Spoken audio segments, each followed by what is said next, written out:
Today on the show, I'm talking to Bob Nanna. Bob's an old school buddy of mine. Not an old school buddy of mine. It's important where we put the pause there. We came to know Bob and the rest of the guys in his band Braid when we were touring around for the first time in our early days as a band. And in those times, making friends with people was really important. It wasn't like we had an agenda in mind. Like, we need to go make friends with these people. We need to network. I don't think I even knew what the word networking really meant back then. But you'd make friends with people, and you'd trade information, and you'd help out a group that you became friends with when they came through your town, and maybe they would help you out when you came to their town.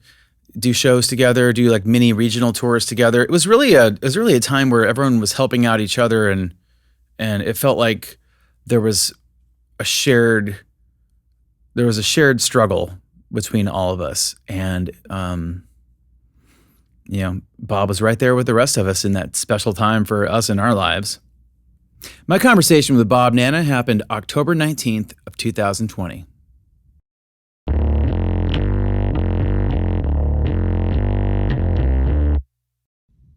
Hello. Hello, Blob. Hello. How you doing? What's going on? Why does it say blob? I'm sure I did that at some point. I could, instead of staring at a blob, I got Bob. Yes, not the blob, are. The Bob. What's up, dude? Good. How you doing? I am the blob. I'm good. I've been as good as I can be, but yeah, it's a loaded question these days. Hanging in there for sure. How about you? Doing good. Just staying busy, doing different things. For sure. Yeah, I guess the last time I saw you was, I think maybe a Riot Fest a few years ago, maybe, or something like that. Yeah. Yeah, probably yeah. Riot Fest. Yeah, I think so. When was the last time you played in Chicago? It was last year? I don't know. I don't think it was last year. No, I don't think so either. It might have been, no, actually, it might have been last summer. We might have been on the crazy Third Eye Blind tour and played outside. Oh, that's right. There. Yeah, that's right. That might have been that.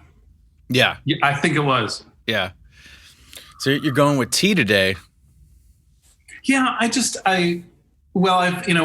2 p.m. here, so I've had enough coffee that right. For the Okay, day. I got you. Yeah. All right, that makes sense. Yeah, so it's tea. Plus, I've been doing a decent amount of like live streaming and stuff, and it's tough on the voice.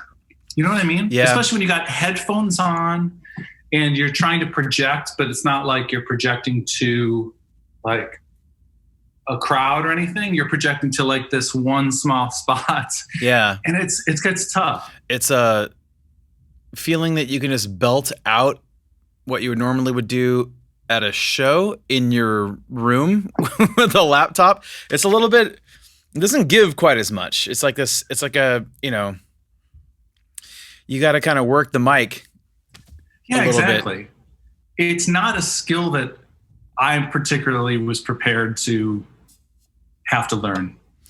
I suppose it's good that we all learn this sort of thing for future reference when we do more live streams, maybe. But. Yeah. Do you think we're going to emerge from this, and there's going to be people who pretty much just have a live streaming career and like don't play live? It's possible. I mean, it is possible. I suppose that's kind of like a TikTok, what TikTok maybe is right now. Have careers over TikTok. Like, I can do everything I want to with just my device. I don't have to go anywhere. Although that's so lame. That would be so boring. But you're staying in one spot. Yeah. Save some money, I guess, that way. These are the new kinds of questions that we have never asked ourselves. Like, before it was kind of like. I'm sorry. Should I have been I should have been recording. No, go for it. Put it on. Sure. Now I started it. Okay. But I do think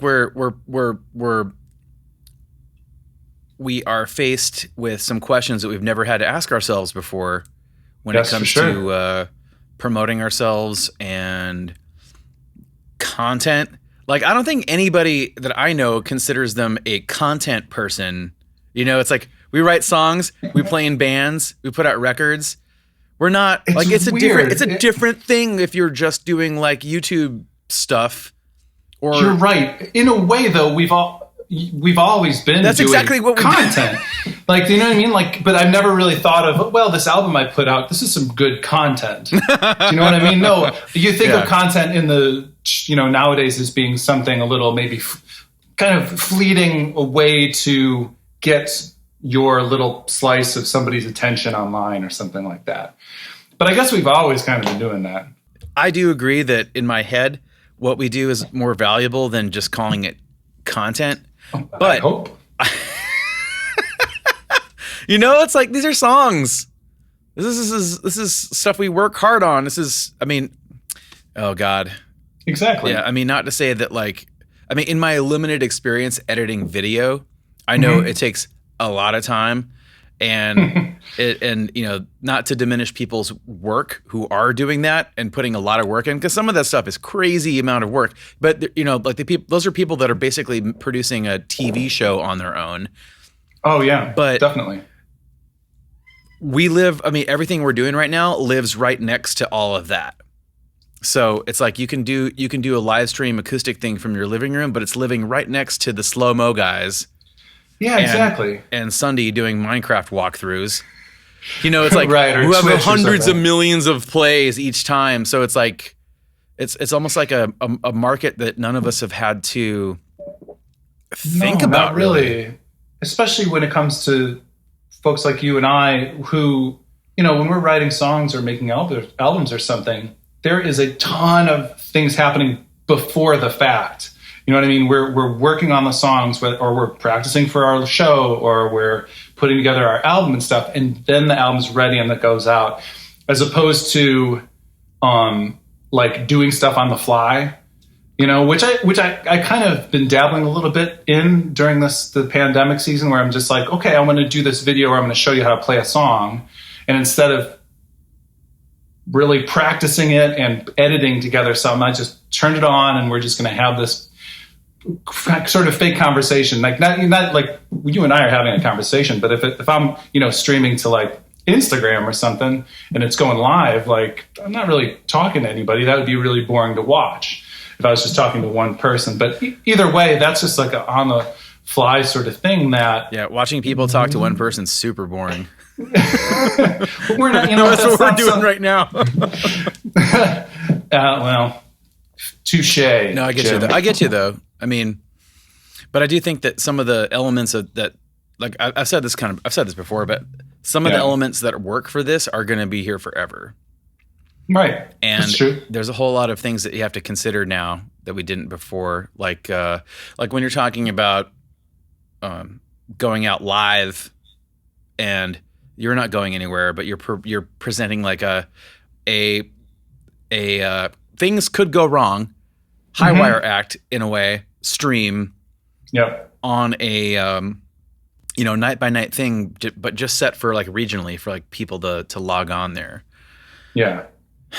Like, how much is the scarcity of that worth versus like putting out one thing that's like really rehearsed and saying, okay, the ticket buying audience is potentially the world, and we're going to put it out there. It's going to be up on our site forever. You can always log in and see it. Yeah. Versus like, we're going to do it. This is live one time, one way only.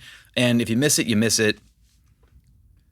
Yeah. That scarcity issue, I never really even thought about, because, now when, you're doing albums and stuff and you're putting them out and, people aren't as buying them as much. They're listening to them online on Spotify or something like that.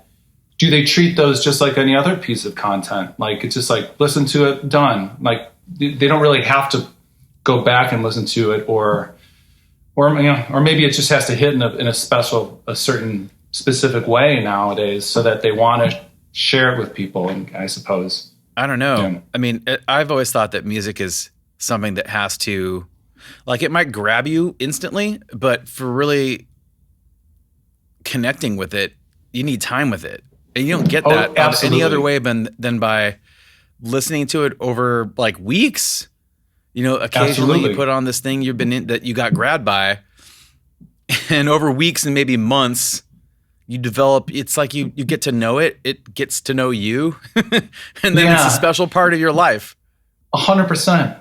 I've been. This sort of speaks to a little bit of how I've always tried to write songs, but I've been, for the past maybe year and a half to 2 years, I've been really, really keeping up with new music. So every week I'll listen to, a bunch of whatever records have come out that week. Uh-huh. And and then I do kind of my own little sort of off the cuff podcast about what were my favorite ones of that. And then, maybe I'm just as bad as everyone else, because when I'm listening to them, I need to get something hooked real quick. I can't, if it doesn't hook, whether it's a specific part or a specific lyric or something that's ooh, that was really interesting, I'll earmark it and then I'll go back and listen to it again. Yeah. So it kind of sucks if I miss something, but that's sort of my way of parsing all the new music that comes out. At best, that can be something that you're just reviewing what kind of grabs you get. How does this grab me? Even record reviews, in media or on sites, they're really just a first reaction take. That's true. How long?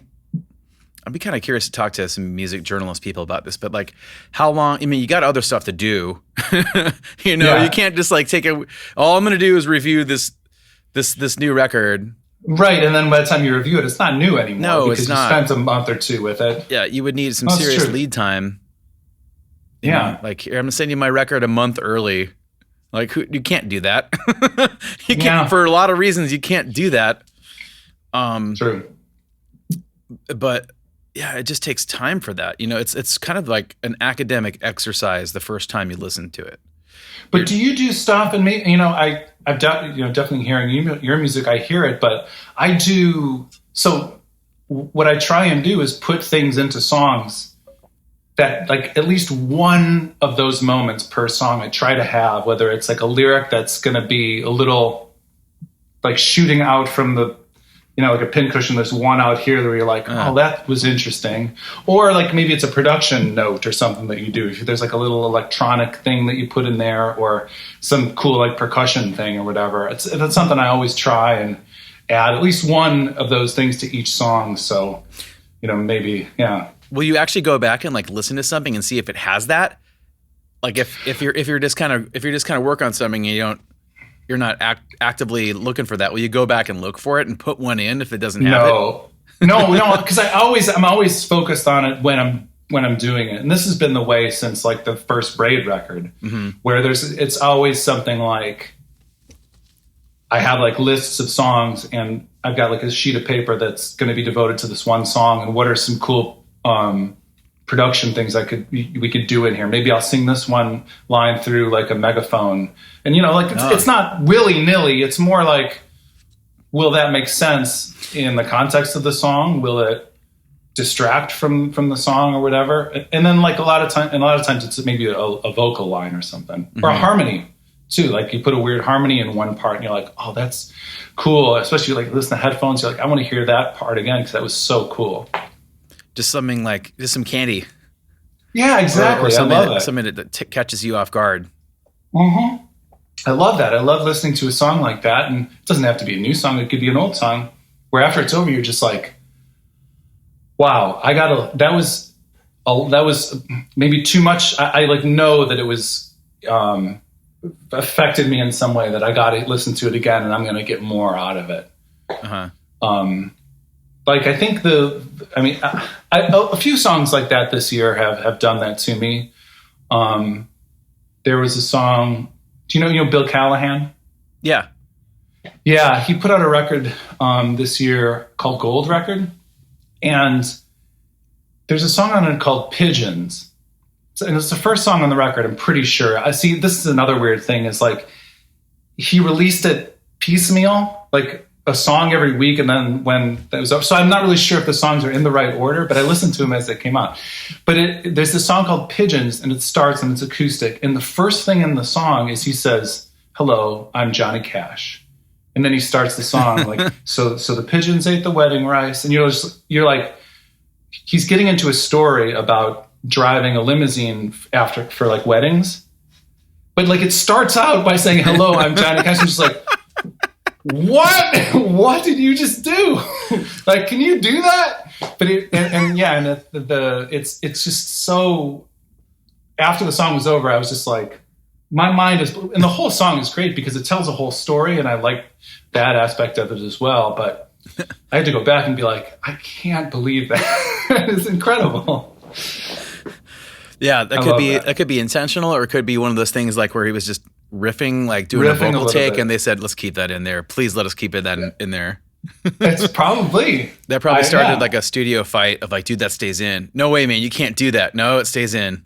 I know. I think he's a statesman enough where what he says goes. But you're right. It could have been just something he threw in. It was just like, I think I'm going to keep that. So you put out a new record. I did. Yeah, I put out a record in July. But you put out a single for that. You put out a single for that last year. Did you get like kind of pandemic pushback? No, that really wasn't the plan. I recorded it in September of last year, and I recorded the whole record in one day. 'Cause it's pretty much just acoustic guitar and vocal. And then I released the single. It might have been in October or something. But it was definitely soon after I recorded the album. I was trying to find a label to do the record, and so before I found the label that wanted to do it, I just released the single just to see what would happen. And a friend of mine helped me push that out to some channels and stuff. And and so then I got a label to do it, and then it was towards the end of the year, so there was vinyl backups and stuff like that. Label stuff that luckily, I mean, I've chosen not to worry so much about, I suppose. But and then it wasn't the pandemic at all. It was more just logistics of getting the record out. But I mean, the pandemic, I was supposed to go on tour this year. I was supposed to go to South America. Oh, cool. Which would have been really cool. I've never been on tour. And, but yeah, a lot of that stuff had to get pushed back. But yeah, the record came out in July. Wait, so you wrote everything and then went into the studio and just cut it in a day? Yes. So like if you're making demos of stuff and it's just you and acoustic, that must be sort of really hard to kind of divorce yourself of the demo aspect of it, because it's not like there's a ceiling to how much different it's going to be when you take it into like actually record it for real. Well, yeah, that's true. But you look like you're recording from an actual studio, and check out my actual studio behind me. I don't know if you could see it. There's not much. Golden pineapple there to flesh out the reflections. No, exactly. Maybe it's an onion, I can't tell. It is a pineapple. You're not going to see the pineapple in the video that I'm shooting here, but as much as you're right. For me, it's less about the recording quality, because I know that the recordings I do here at home aren't going to sound the way they're going to sound at a studio, where I did it at a studio. It's more just me getting the takes right and getting the wording right. Uh-huh. And I don't, if I make a decision, and I made this decision that it was this very specific day I wanted to go and record this record. I want to make sure that I got everything down, and I'm not like worrying about how am I going to say this line? I'm not sure about this word here or these words here or this guitar part. Like, should I do that? Should I not do that? I wanted to be like, I used my demoing process to just make sure that I would be able to nail it in one or two takes once I got into the studio. Right. Okay. Yeah. Make like your demos become like an outline of the way you want your melody and phrasing, and maybe like some performance notes kind of thing that are just absolutely just sort of like you hear yourself doing something with your vocal that really only like what you did to make that happen, and then that's kind of like a note. It's sort of like a reference for you when you go in to cut it. Oh, exactly. And so you were talking about like do you go back and listen to stuff that you've done and then add things to? I suppose this is a situation where maybe that is, because I can make the demo of a song, put it on my iPhone or whatever, and then just listen to it while I'm walking down the street or in the car. And you're right, you hear something that you do, or maybe it's a mistake, And you're like, well, that sounded really cool. That's what it's going to be now. And so when I actually go in, I'm going to make sure to hit that Oh, okay. Yeah. weird thing I did or whatever, or just weird phrasing I did. So yeah, maybe that is a version of going back and being like, especially that works especially with harmonies too. You go back and you're like, oh, that part would be great with a harmony or something like that, or like an overlapping vocal sort of thing. But if it's just you and a guitar and you record that and then you have that to listen to, I mean, take some real restraint not to go back and, oh, you know what would be cool is I'm going to put a harmony right here. I didn't hear that before, because like you're so worried about getting that main basic track, but it's really like the track. You're so worried about nailing that a certain way that you're not really thinking about like maybe production choices or possibilities. Yeah, that's true. But again, I sort of put these constraints on myself for the purpose of the final product. Like I didn't want it to be this blank slate, and then I get in the studio and then I could add, all of these bells and whistles that are at my disposal. That's just going to take too long. I really wanted to get it done on that day, and I understood that it was going to sound generally sparse, and I was cool with that. And it was just sort of like making that work best. Yeah, the restrictions you set for yourself, and just the way you had like an idea, a vision for what you wanted to get, and that was not a band. It was like me, dude with a guitar. For better or worse, just dude with a guitar. Dude with a guitar. But there's definitely like some rhythmic things you do that I think you could, if you wanted to flesh it out and tour with it, like with at least like a drummer or bass player, like you could. You could. Yeah. Oh, definitely. I thought of doing that for sure. I mean, who knows when a touring thing will happen. I think that'd be sort of cool. Like you have like, I mean, obviously you can go back and take like Braid stuff or Hey Mercedes stuff or, City on Film stuff that you have with a band and just do it with a guitar. But it'd be kind of fun to like just make the super sparse record. But when you tour, it's like a 6-person band. I love that. Like super like horn section and yeah, it's that would be pretty much strings. Yeah, come on, bring me all of the strings. Yeah, but what's what I have to be a little bit aware of is that. Another reason that I did the record, just me and a guitar, is I really wanted people to hear the vocals and hear the lyrics. Yeah. So I wouldn't want to get any of that sort of lost in a live experience. Be like, well, that song was good. It was slow. It had a lot of good stuff. And it's like, but the lyrics are the things that I want you to remember. Just there. Exactly. If there was a way that I could like close caption a show, maybe like karaoke version or something of like the scrolling. I've seen bands do that. It's fun. Really? Yeah. When I did, I know you had Mike on here. I haven't listened to Mike's podcast with you yet, but Braid did Japan with American football, and Birthmark opened. Birthmark is Nate Kinsella, who plays in American football.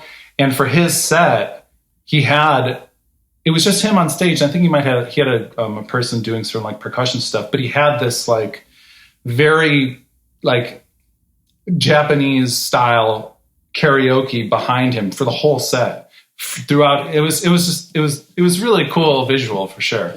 Like the white, and then like it turns yellow as it goes by, kind of like with the. Yes, that, but also just the sort of like a little bit like imagery that's just like insane. Sometimes we used to go do like or just like people running on a beach or something like that, and things you might see in like a Cialis commercial or something. Yeah, no, I love that Cialis core. It's fun. Yeah, exactly. Tub core. Why are they in 2 tubs? I've always. Oh man, I don't get it. We used tubs. Where are those tubs?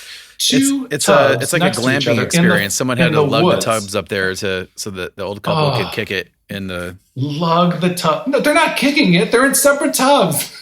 Lugging the tubs. Anyway, I miss doing stuff like that. Like I used to be like all about like the dumb gag. You mean like when you're on tour and stuff, or just in general?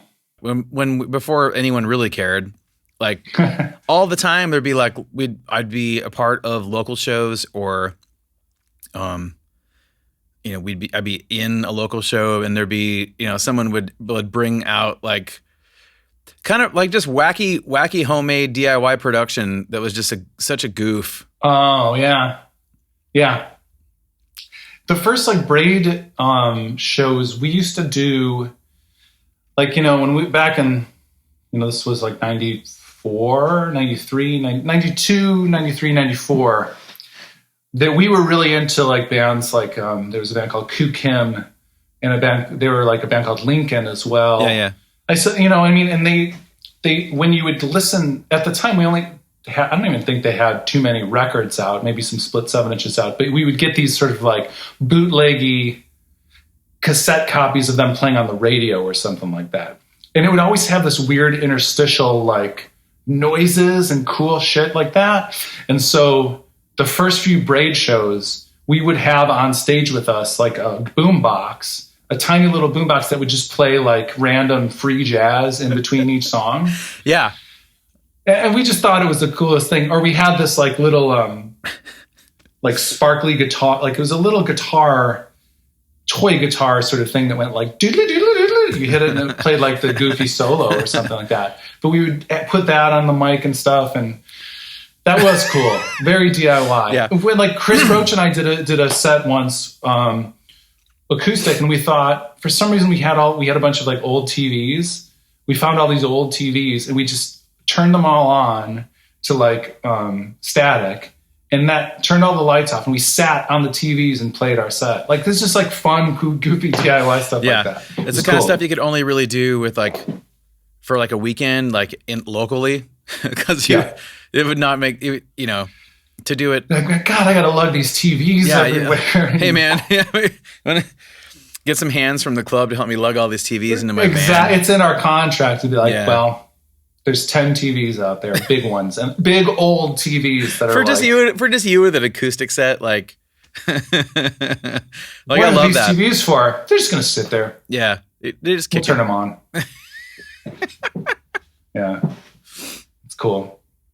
Yeah, I mean, you were talking about like doing weird gags and stuff.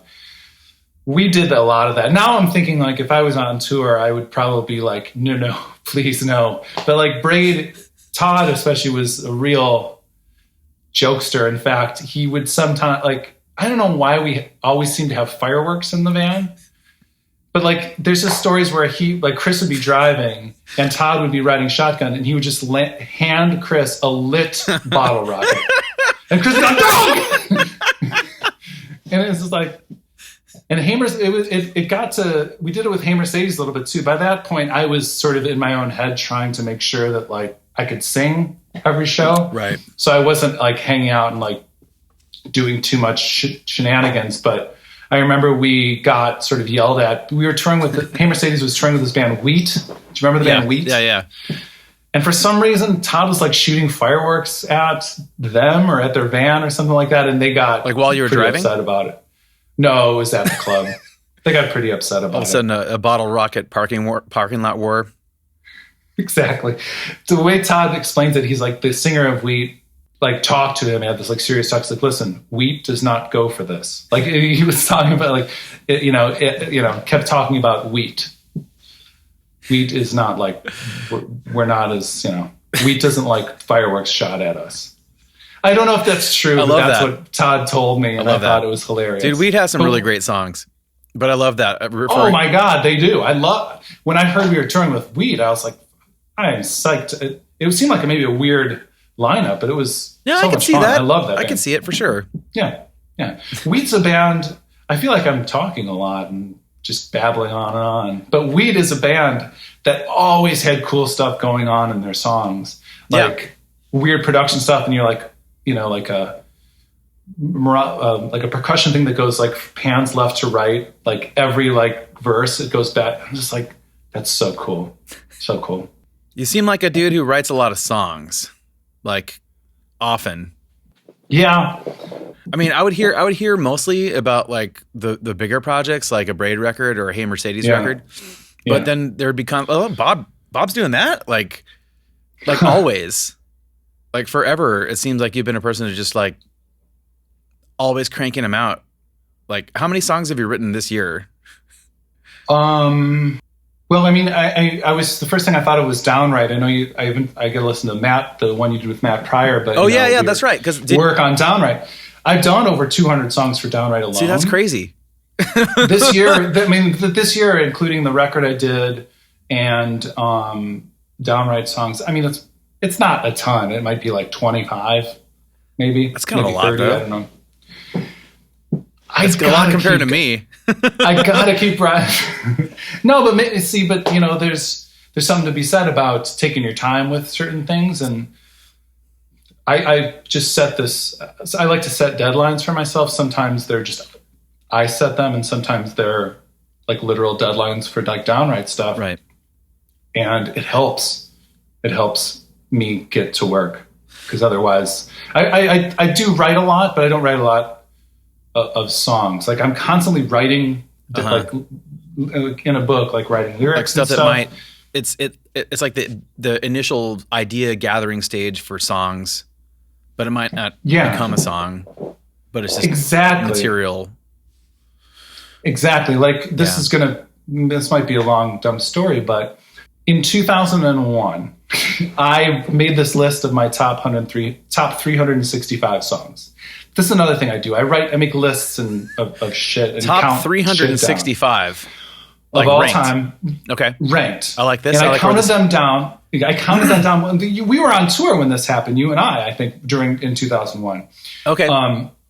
I counted them down day by day on the Hey Mercedes blog. And halfway through basically the list was done on January 1st. I just spent, whatever. I doled it out. So halfway through the year, I decided, you know what I'm going to try and do? I'm going to do covers of the top 100 of them. They're my 100 favorite songs. I'll learn how to play them.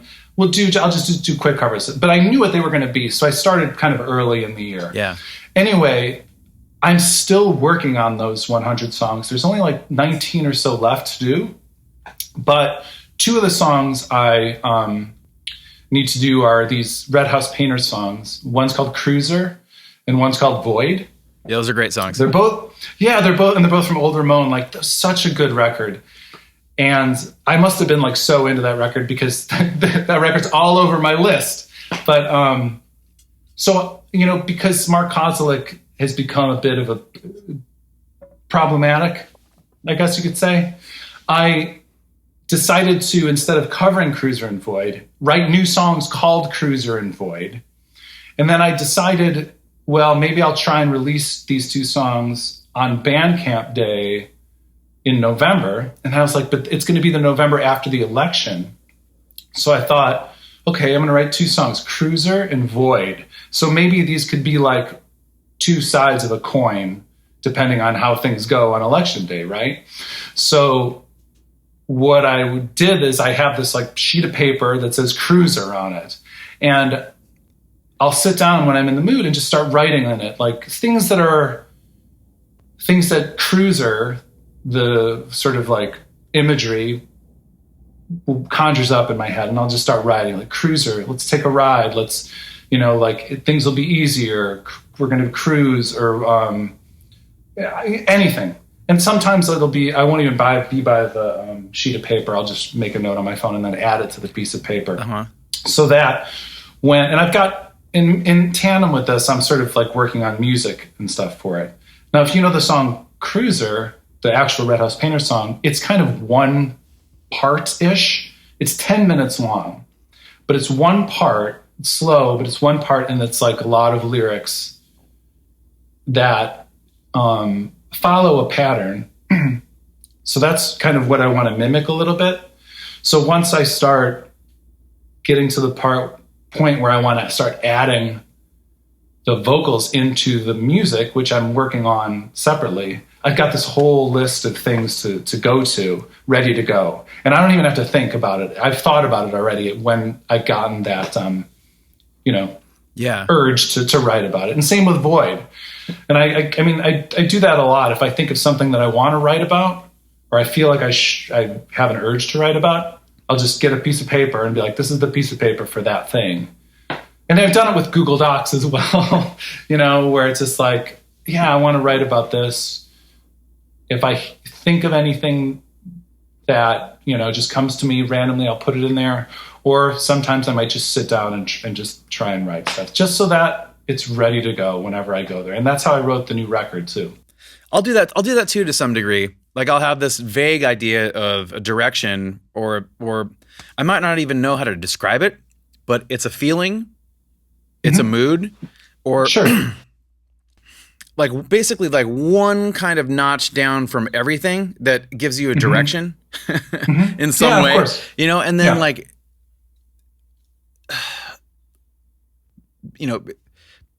during the course of a day or over time, like things will sort of pop in my head, or I'll have experiences, I'll talk to people, and it'll fit within that prompt. Like, and so you kind of like filter that into the category of that. And after a while you have like a phone note or a journal entry or a sheet of paper or whatever you're logging all this stuff on. Yeah. And it's like paragraphs of material. Exactly. But it's less than everything. So you have at least somewhere to kind of go that informs what the music might be. Or if you have music that sounds like it could fit within that, you might grab pieces of that and throw it into the music that you're working on. It's true. I really do think the secret of writing is just writing. Yeah. But it is. But you gotta. But what's tough is like sometimes you don't want to write, or sometimes you just can't. You can't do the battle of quantifying those sort of emotions into the places they need to go to organize it. For whatever reason, you don't want to do the digging, and you got to get past that somehow. You have to be ready to capture something when it comes to you, I guess. I think it was like Tom Waits or something was like talking about like driving and getting an idea, and he'll be like, whoa, hold it. Come back to me when I'm not driving the car or something like that. But, if I'm driving, I'll pull over if I have to, if I've got something that I need to write down. But, no, that how you explained it is totally true. For the record that I just put out, I had a general arc that I wanted the record to follow, like a story arc. And so it's a little different for that record because I had a ton of stuff written that I didn't know what to do with about a specific subject. So when I decided what the story arc was going to be, then I went back and looked at the stuff and I was like, oh, okay, this has to happen at this point, and this has to happen at this point, and this is going to happen at this point. So it sounds maybe tedious, but it's really fun, and it makes it like, it just makes it a little more cohesive. I think as I get older, I feel like it has to, like whatever I work on, whatever I write, has to have those sorts of like guideposts, direction things. Yeah. Like I can't just, I'm going to write a song. I can't do that anymore. Yeah, no. I used to be able to do that, but I can't do that anymore. It has to have like a purpose. It has to have a reason. It has to have some sort of like, it has to have some place it's going. Otherwise, I'm not excited to work on it. I feel like it's basically just material I will mine later to put in a direction. But as far as like something I'll put my name on, I feel like I have to understand it a lot more than I did when I was like in my 20s. Exactly. Yeah. I mean, one of the things that popped in my head that I wanted to ask you, like, do you guys do much, like you were saying, like, oh, sit down and write a song? I feel like in the early days of Braid, when we all lived together, basically, like, all right, it's time to practice. Sometimes we would just be like, oh, we don't really have anything to work on. Let's just play or whatever. Yeah. And I always found that to be not productive. I never liked jamming at all. I hate jamming. Like, it was exactly, that was my question for you. Is like, for you guys, has that happened where it's like, all right, let's just like play around, see if something comes to us? So you seem, that surprised me about you, because you seem like you might be more on the jam side of things.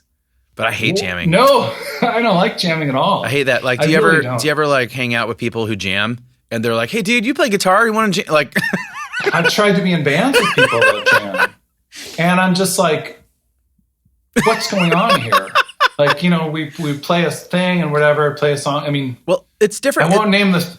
Okay. It's different. It's different though. Like what I'm kind of guessing you probably do the same thing that we do, where it's like you're not necessarily just riffing on each other and like looking at each other and building something up. It's not jamming.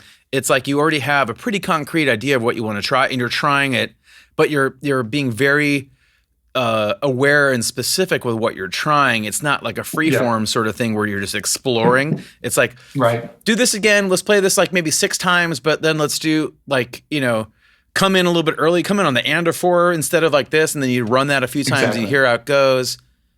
Like maybe someone else is figuring out their part for it and you run it by a few times. I mean, now you'd probably just record it and then like let it loop and then figure out what you're going to do against it. But if you're in the same room, you would do basically the human version of that. But that's not jamming. No, and also I'll say this: I miss writing songs with people in a room. That's not what I don't dislike. I like doing that, and I like running ideas past each other. But just sort of like the jamming. And again, like I said, I've tried to be in bands with people that jam, and it's like I just don't understand how you get anything done. Like I need to, when Braid or Hey Mercedes or whomever was working on a song, like we would be working on a song and constantly being aware of what it was going to end up being, what it was going to end up sounding like, and as a whole. And I was I was messing around trying to be in. I used to play drums in my first band, and so I was messing around playing drums with some people here in town, and we were like, all right, I'll play that part 4 times or whatever, and then we'll go into this next part. And I'm playing, and I'm noticing the guitar player just kept playing the other part. And I was like, I don't know what you're doing. And I stopped. I was like, I noticed you didn't change the other part. He was like, yeah, but I was just feeling that other part, so I didn't change to the second one. I'm like, we're done here. I'm get up and leave. No, it's just like this isn't what do we do? Yeah.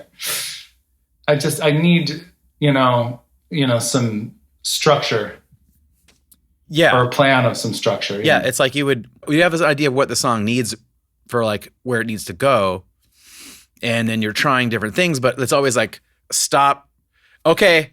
For this next time, let's do like, it's a verbal thing that's everyone's kind of, and then you start and play it, and everyone has to do that. Everyone has to do that. I was just feeling the other thing.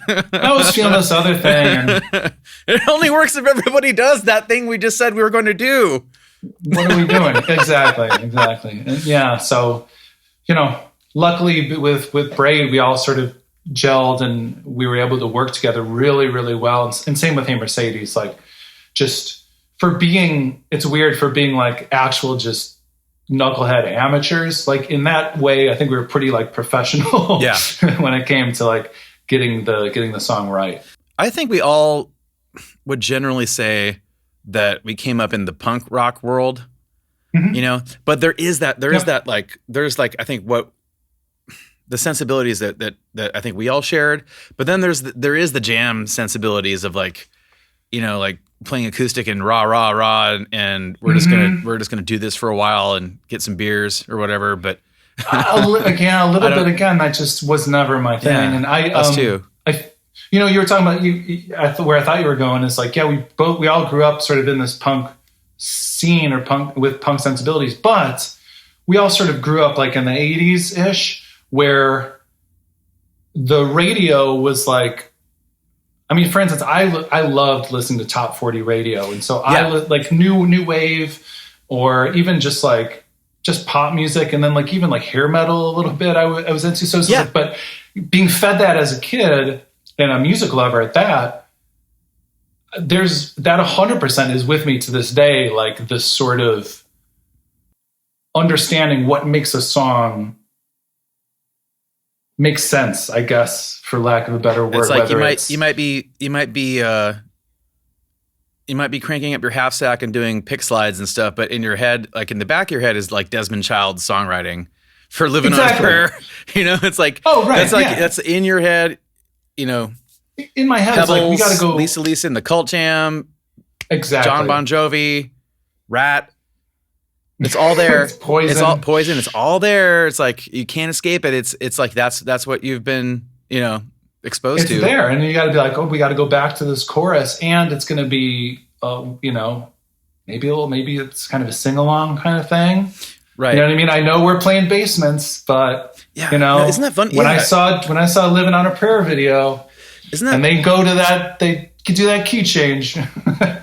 Yeah, I mean, isn't that funny? Like, you can't escape what you've been exposed to. Like, you're gonna incorporate it whether you want to or not. The things you might not even admit to yourself out loud that resonate or that you connect with. Like, you're going to add that in there no matter what. And even stuff that you don't. Yeah, even if you don't necessarily think you like it, there's going to be probably something in there that you recognize academically is a device you want to copy. You know, like you said, like okay, we're going on to the sing along thing because, like, you want to do your version of that. You saw its effectiveness in the arena rock thing, and you're going to try to do your version of that. I mean, that happens all the time with me. Like, I'll hear things that like, oh, this is so cool. That's pretty brave. They just lay on this one note for a minute and just drone on that. Like, what would my version of that be? Oh yeah, exactly. I can't do that. Like, that's, like a Sonic Youth kind of noise jam thing. But what would my version of a noise jam that Sonic Youth would do? I want to hear it, Jim. Get on it. We have those. We have those things. Like, I'm the only one that knows it's a Sonic Youth jam, but because it's got anything I do is gonna be me in some level. I can't escape that. No, exactly. It's pretty amazing. I was going to ask you one other thing. I know that you are a big Guided by Voices fan. Oh yeah. You got to get Robert Pollard up on your podcast here. I don't think he's been on any podcast. No, I asked, and they said that he just hasn't done a real interview in 15 years. It's just kind of a blanket policy. Don't take it personally. He just doesn't do them. Oh, okay.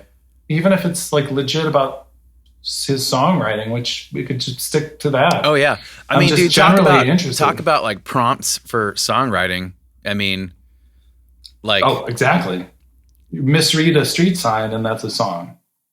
One of the interviews I did read of him, and it makes sense too. It's like he would just be constantly thinking of new band names, and then well, if you have the suitcase stuff, I mean, that's basically like what do all these bands like? This is a great idea for a band name.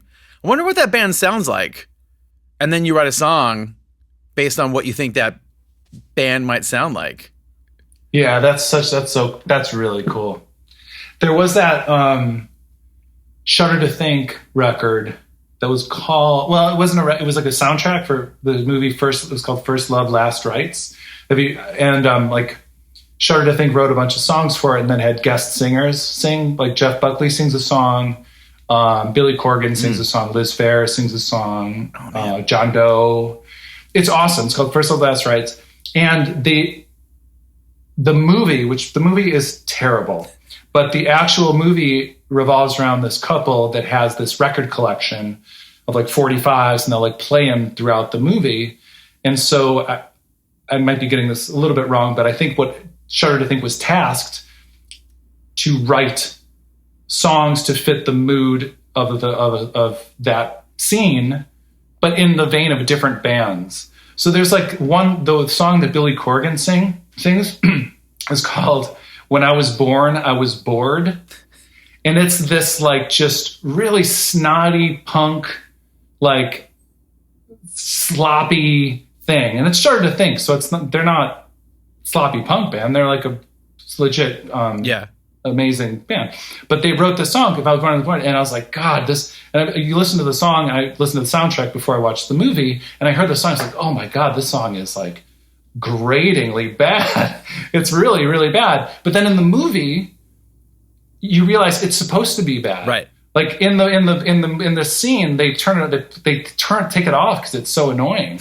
And like, wow, they were tasked to write an annoying song. Yeah.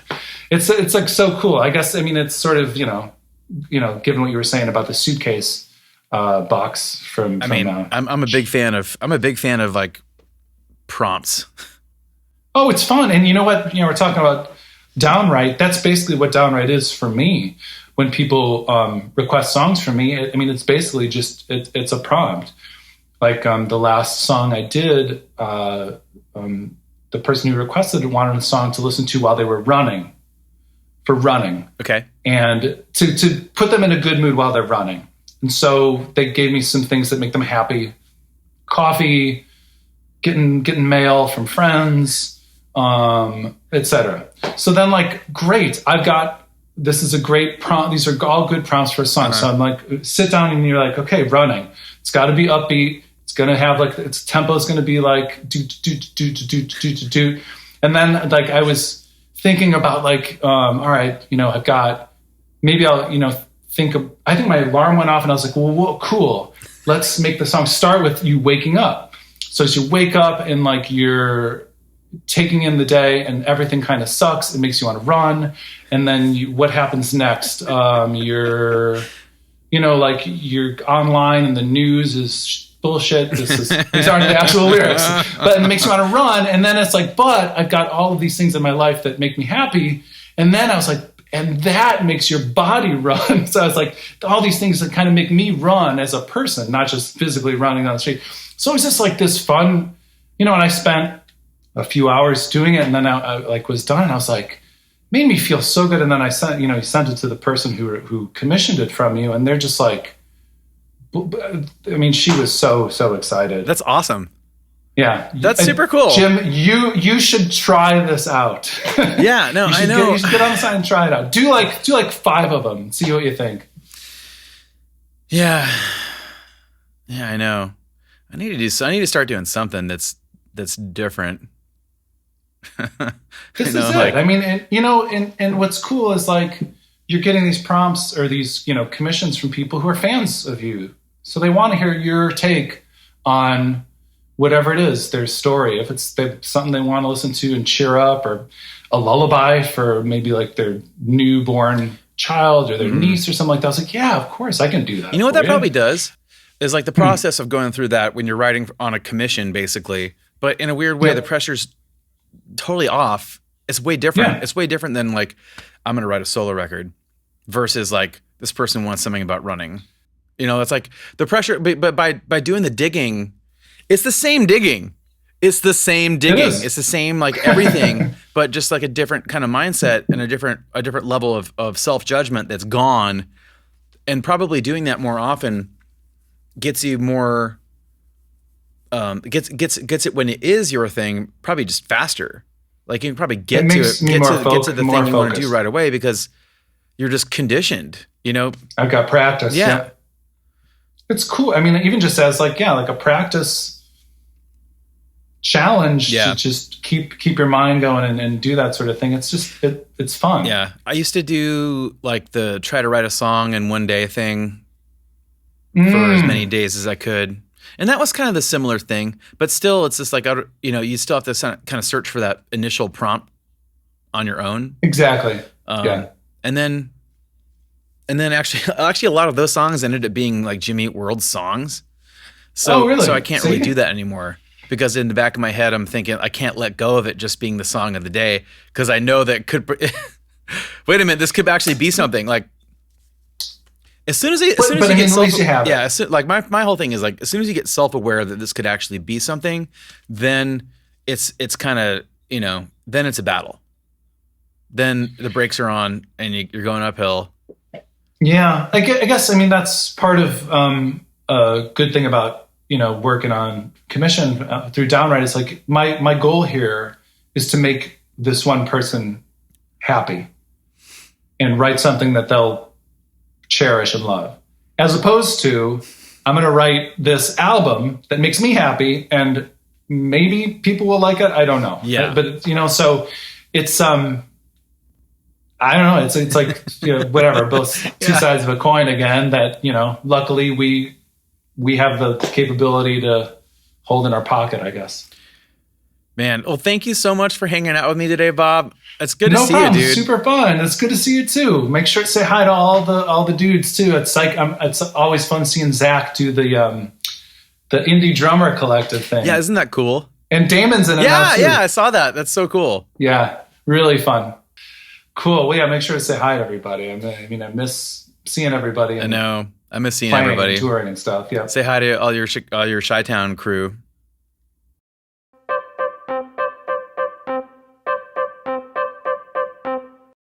Braid, Hey Mercedes, City on Film, and of Bob. Writing on commission for a client seems like the ultimate way to get an outside of your own head kind of prompt to write for. I should look into that. It's almost time to switch gears and start actually writing stuff. I haven't been writing that much. I've been talking about writing a lot, but haven't actually been writing a lot. So I think if I'm honest with myself, it actually is kind of time. I think I'm ready. So we'll see what the next couple weeks and maybe month has in store for that. Hopefully some of the stuff that I've been talking to people about is sinking in and I'm going to incorporate it. There's a lot of, there's a lot of talented people I've been hanging out with and talking to lately. It's pretty rad. Thank you once again for hanging out and subscribing and checking out the show today. Not playing shows, so I got to make shows. I hope you guys are all doing great, staying safe, staying healthy. I hope that was enjoyable for everybody. I'll see you next week. Take care.